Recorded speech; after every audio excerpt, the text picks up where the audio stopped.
तुम लोगों को पता ही होगा कि क्लास 10 में कॉम्पिटेंसी बेस्ड क्वेश्चंस 50% कर दिए हैं इस साल। पर मैं आज की वीडियो में तुम्हारा एक बहुत बड़ा मिसकंसेप्शन हटाने वाला हूँ कि तुम कॉम्पिटेंसी बेस्ड क्वेश्चंस को क्या सोचते हो और क्या वो होते हैं। और अगर तुम सही भी सोचते हो तो आज की वीडियो इंपॉर्टेंट होने वाली है तुम्हारे लिए, क्योंकि आज को जैसी चीज़ें बताने वाला हूँ जो कि तुम्हारे पेपर में डेफिनेटली आएगी। आज की वीडियो में मैं स्पेशली साइंस के बारे में बात करने वाला हूँ और उसमें भी फिजिक्स के बारे में कुछ ऐसी चीज़ें बताने वाला हूँ जो पेपर में डेफिनेटली आएगी।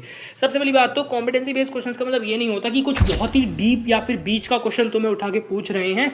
सिंपल चीज़ें पूछेंगे पर घुमा के पूछेंगे। फॉर एग्जाम्पल तुमसे कोई भी चीज़ सीधी तो पूछी नहीं जाएगी। फॉर एग्जाम्पल के लिए बोलूँ मैं, मतलब लाइक ऐसा होगा, तुमसे ये नहीं पूछेंगे कि मैग्नेटिक फील्ड लाइंस की तुम्हें प्रॉपर्टीज़ या कैरेक्टरिस्टिक्स बतानी है। वो तुम्हें क्या कहेंगे, तुम्हें 3-4 वो दे देंगे कैरेक्टरिस्टिक्स और उसमें कहेंगे कि एक स्टूडेंट है उसने ये प्रॉपर्टीज़ दी हैं, तुम्हें बतानी है कि ये ठीक है या नहीं है, और ऐसे कहेंगे कि इसे एक्सटेंड कर दो और इसमें से गलत गलत बताओ। इस तरीके से देंगे, लाइक तुम्हें केस बना के देंगे। फिजिक्स का सेक्शन मैंने जब देखा था असेंबली पेपर का तो उसमें एक भी डायरेक्ट क्वेश्चन नहीं था, लिटरली बस एक एमसीक्यू था चैप्टर 2 का और कोई था ही नहीं डायरेक्ट क्वेश्चन। और अब वो वाली चीज़ भी चेंज कर दी है कि पहले वेरी शॉर्ट क्वेश्चंस और उसके बाद शॉर्ट क्वेश्चन लाइक नंबरिंग वाले जो होते हैं, अब वैसा भी नहीं है। अब तुम्हें क्वेश्चन आते जा रहे हैं और उसमें क्वेश्चंस भी पॉइंट बढ़ते जा रहे हैं, ठीक है।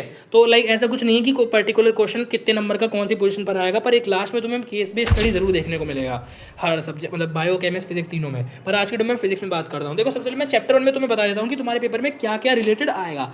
सबसे पहली बात तो हमारे चार चीज़ें हैं उसमें, कॉनकेव मिरर, कॉन्वेक्स लेंस और कॉनकेव लेंस। इन चारों के एप्लीकेशन अच्छे से याद कर लेना। ये क्वेश्चन में तुम्हें ये नहीं बोलेंगे कि तुम्हारे पास कॉनकेव मिरर या मतलब कोई भी तुम्हें बताएंगे नहीं कि तुम्हारे पास है क्या चीज़, तुम्हें उसकी एक यूज़ बता देंगे और तुम्हें यूज़ से पता लगाना होगा कि वो होगा क्या।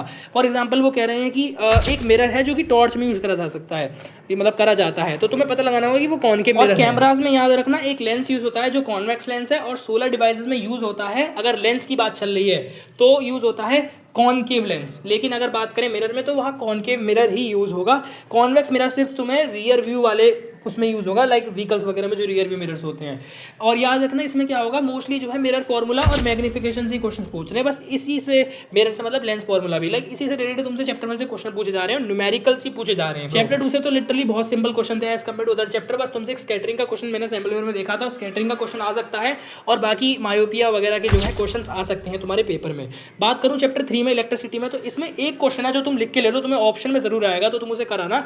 क्या है कि जो फॉर्मूला है रेजिस्टेंस का, rho L by A, resistivity into length upon area का जो है फॉर्मूला रेजिस्टेंस का, इसको क्वेश्चन करके यूज आ रहा है। तो इस फॉर्मूले को अच्छे से याद रखना अपने मन में, वरना पेपर में याद नहीं आता है, ठीक है। इससे करके क्वेश्चन आ रहे हैं। और जो तुम्हारे वो हैं लाइक हीटिंग वाले जो फॉर्मूलेज हैं और पावर वाले, इससे भी काफी क्वेश्चन बन जा रहे हैं। मैग्नेटिक वाले चैप्टर में क्या होगा, तुम्हें कोई डायग्राम बना के दे देंगे और कहेंगे कि गलत है, इसमें गलती निकालो, और ये चीज सर्किट डायग्राम में भी कर सकते हैं चैप्टर। एक बहुत इंपॉर्टेंट चीज याद रखना, अगर बोला है कि image behind the mirror lens बन रही है, यानी आरएचएस साइड में बन रही है, ये मैं सोचना कि लेंस में वो एलएचएस में बनेगी, मैं कंफ्यूज हो गया था।